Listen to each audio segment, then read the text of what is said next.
Guru yang menghambat, ya. Halo teman-teman semuanya, assalamualaikum warahmatullahi wabarakatuh. Salam sehat dan salam seperjuangan buat kita semuanya. Selamat buat teman-teman yang lagi mantengin ini, yang masih sangat peduli dengan dunia pendidikan. Dan sebelum kita mulai lebih jauh, saya ingin bilang kepada teman-teman suatu hal. Jika kalian adalah seorang guru yang ingin berkembang, jika kalian adalah seorang pendidik yang gelisah karena merasa ada yang tidak beres dengan keseharian kita di sekolah, maka video ini cocok buat Anda. Kita bukan akan bahas teori-teori langit ya teman-teman, tapi kita akan bakal ngobrol santai dari hati ke hati soal kenyataan yang mungkin sedikit panas, tapi perlu kita akuin bareng-bareng. Jadi kita sering sekali menyalahkan faktor luar kalau soal pendidikan itu adalah kesalahan kurikulum yang suka ganti-ganti terus, nyalain fasilitas yang kurang, nyalain gaji yang nggak naik-naik. Tapi pernah nggak sih kita diem sebentar terus mikir ke diri kita sendiri? Jangan-jangan yang bikin anak-anak nggak maju itu bukan cuma sistem, tapi kenyamanan saya sendiri. Zona nyaman dibuat yang ada di pada guru itu adalah unik teman-teman, karena sering banget dibungkus pakai alasan pengabdian atau memang prosedurnya begini. Nah seperti itu. Padahal kenyamanan itu sering menjadi jembatan Batman yang bikin kita berhenti belajar dan pelan-pelan jadi nggak relevan dengan zaman. Ada sindrom yang ngeri banget, yaitu ngerasa saya sudah senior atau saya sudah hafal materi-materi di luar kepala. Dan ini adalah jebakan pertama. Kita ngerasa bahwa cara ngejar kita itu udah sangat pro gitu ya, 10 kali atau 15 kali itu udah paling bener karena selama ini anak-anak lulus aja. Akhirnya apa teman-teman? Kita males buat nyusun persiapan baru, males untuk nyari referensi baru.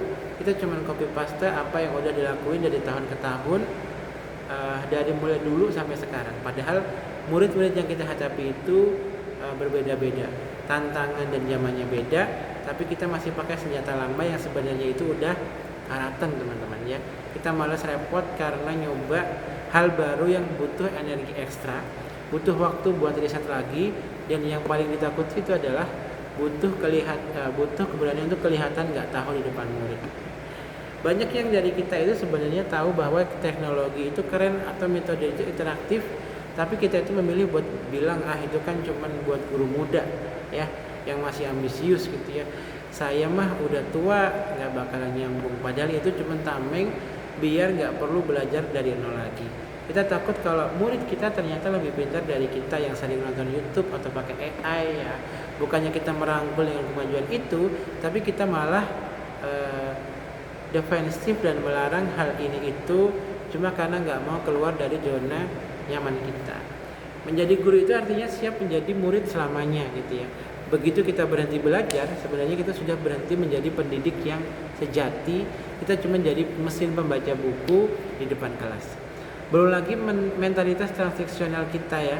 Gaji segini, ya kerjaannya segini ya. Saya sangat paham banget urusan ekonomi itu memang sangat nyata. Tapi kalau mentalitas kita ke bawah terus, sebenarnya kita lagi menghukum diri kita sendiri dengan cara kehilangan gairah hidup. Wah, ini saya baru baca ini dan memang benar banget. Ya, kita berangkat pagi kemudian pulang sore cuman buat menggugurkan kewajiban, dan itu rasanya hampa banget. Hidup puluhan tahun dalam kehampaan zona nyaman itu sebenarnya jauh lebih capek daripada capek dengan hal-hal baru, capek dengan belajar hal-hal baru. Kita harus berani untuk tidak nyaman lagi, berani buat dengerin masukan murid, dan berani buat salah dan mencoba metode baru.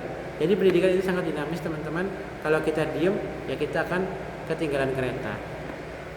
Saya ngomong begini bukan saya paling hebat, jujur saya juga lagi baca skrip.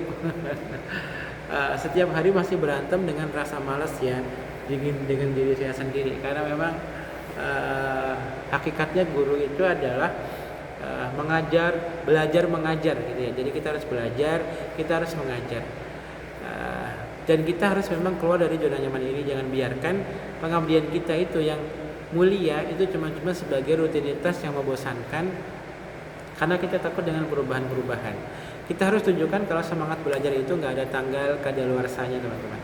Tantangan zaman sekarang itu memang gila-gilaan ya, tapi kita tidak boleh jadikan itu sebagai alasan buat kita jalan di tempat. Kita boleh lihat di luar sana banyak orang-orang dengan berbagai profesi yang harus jungkir balik belajar hal-hal baru demi bertahan hidup, dan mereka dipaksa dengan keadaan untuk terus berubah dan mereka bisa. Maka dari itu, kita sebagai sosok yang memegang masa depan anak bangsa nggak boleh kalah mental, teman-teman. Kita harus jadi garda terdepan dalam hal adaptasi.